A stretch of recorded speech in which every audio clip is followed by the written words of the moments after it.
Son combat contre Alexander Volkov n'a toujours pas été officialisé, en vue de l'UFC 308. Mais Cyril Gane continue de subir des critiques, pour avoir prétendument esquivé Tom Aspinall. Un dossier sur lequel Fernand Lopez a tenu à livrer ses 4 vérités.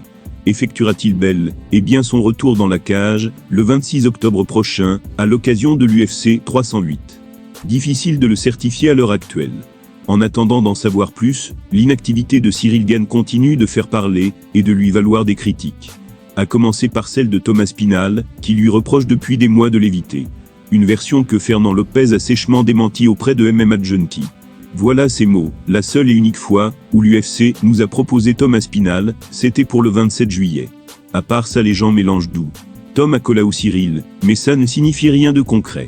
Jean-Cyril a déjà call out Tom et Tom lui a répondu ceci: je ne veux pas t'affronter, j'attends John Jones. Ce qui fait sens, parce que dans sa position, ce qu'on cherche, c'est un défi, et de l'argent. Mais sachant que Cyril s'est retrouvé dans la cage contre de John Jones et Francis Ngannou, pourquoi aurait-il peur de Tom ? Ce que je veux dire, c'est que c'est son boulot de se battre. Ce n'était qu'un problème de timing et d'opportunité.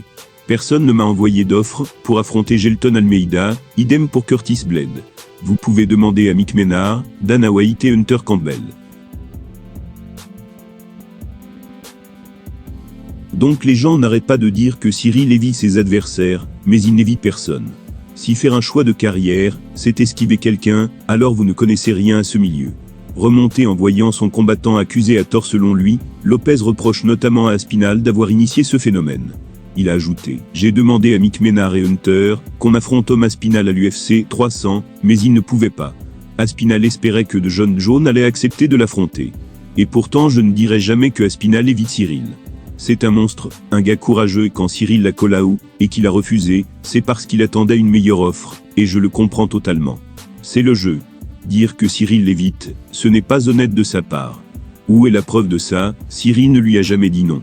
Il ne pouvait simplement pas combattre en juillet, et l'UFC était au courant. J'ai les messages pour le prouver.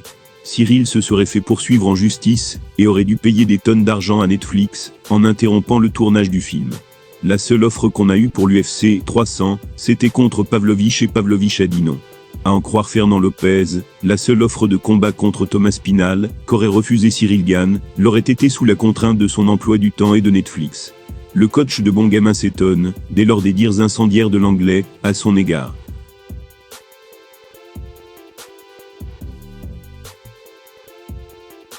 Même s'il reste sur une violente défaite, Benoît Saint-Denis a encore les faveurs de l'UFC.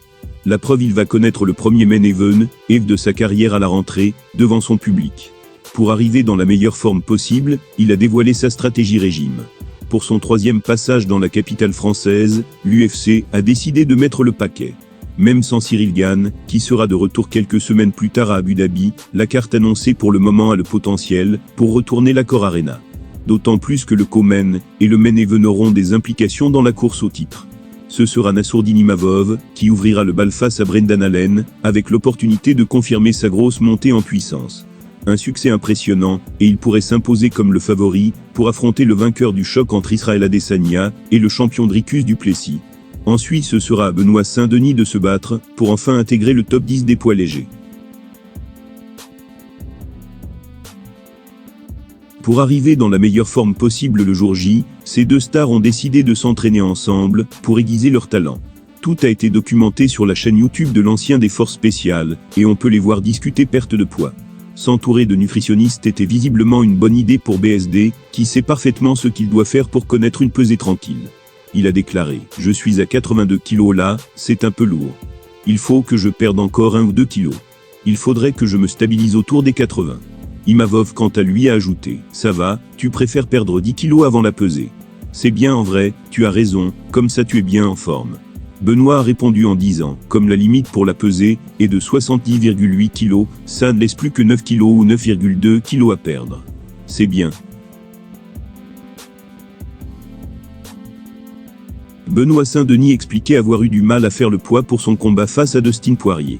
La faute sans doute à son infection. Pour son premier main event, il ne comprend aucun risque. Entouré d'une équipe professionnelle, pour surveiller son poids, il va déjà descendre à 80 kg pour la fin de sa préparation. Et ce, afin de s'approcher le plus possible de la limite avant le traditionnel cutting. Espérons qu'il sera donc en meilleure forme que lors de sa dernière apparition, et qu'il repartira avec une victoire convaincante. L'Accor Arena ne demande qu'à s'embraser pour lui. Benoît Saint-Denis a décidé de changer beaucoup de choses dans sa préparation après sa défaite contre Dustin Poirier. Il a changé d'entraîneur et fait désormais attention à son poids bien avant la pesée. Il devrait arriver en pleine bourre à Paris.